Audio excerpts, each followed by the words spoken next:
Well, we've had an interesting day today. Certainly, if you had any fun to be had today, it was had. We had dry conditions, although clouds and a little bit of stickiness out there as dew points started to climb.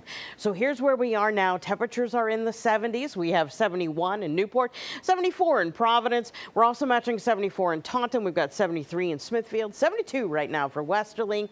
And these dew points are much higher than they were yesterday. We are well established in the mid to upper 60s in terms of dew points. And what that means for us is that we are somewhere between sticky and uncomfortable, headed on our way to oppressive.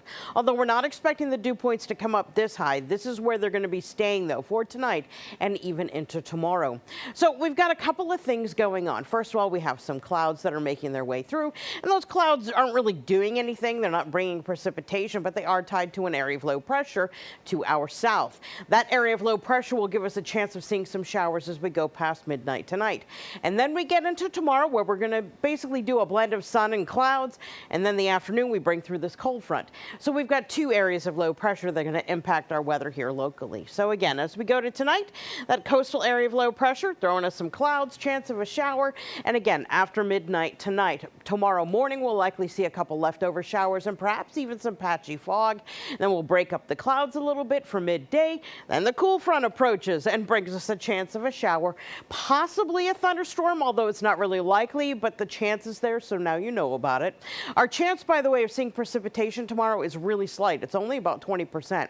Then we get into Tuesday, and this kicks off a prolonged trend of really dry weather.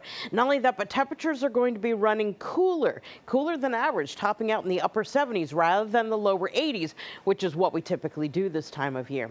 So our rain chances, again, real slight as we look to Monday.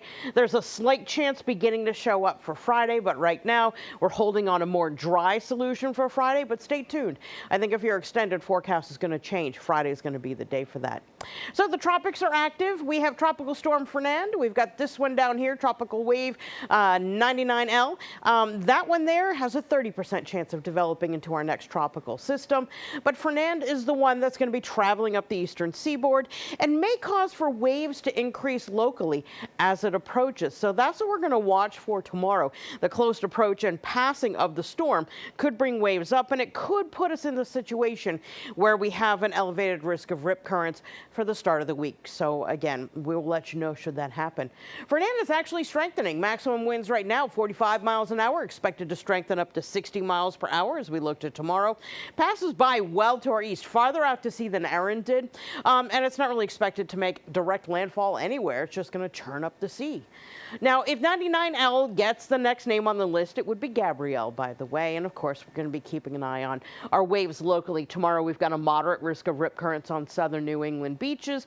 We haven't really relieved ourselves of this situation yet, even though Erin is long gone. And again, that's because Fernand is essentially following in the same path. So if you're going to make it a beach day, check in with the lifeguard, absolutely, because we do have that moderate risk of rip currents on all southern New England beaches. Overnight tonight, temps will be around 65, mostly cloudy, patchy fog developing, slight chance of showers after midnight. Your extended forecast has a whole lot of suns on there. Dry conditions, too, with highs topping out in the 70s, and humidity-wise, it's going to be super comfortable. Ian?